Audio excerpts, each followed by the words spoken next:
బొగ్గు ఉత్పత్తిలో 11 సంవత్సరాల రికార్డును చెరిపివేసిన RG111 ఇంక్లైన్ కార్మికులు అధికారులు. RG1 GM లలిత్ కుమార్ వెల్లడి.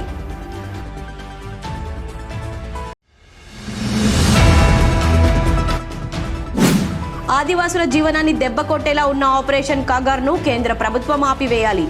అరుణోదయ విమలక్క డిమాండ్.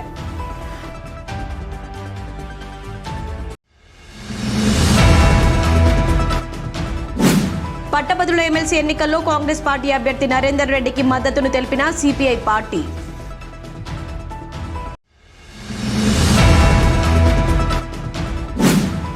ఫిబ్రవరి 23న గోదావరికని రాజ్యలక్ష్మి గార్డెన్స్ లో జరగనున్న ఏఐఎఫ్టియు రాష్ట్ర జనరల్ కౌన్సిల్ ను అన్ని వర్గాల కార్మికులు విజయవంతం చేయాలి. ఏఐఎఫ్టియు రాష్ట్ర గౌరవ అధ్యక్షురాలు విమలక్క పిలుపు.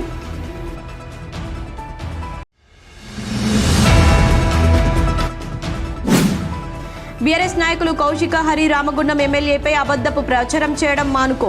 కాంగ్రెస్ పార్టీ ఎన్టీపీసీ పట్టణ అధ్యక్షులు ఆసిఫ్ పాషా హితవు.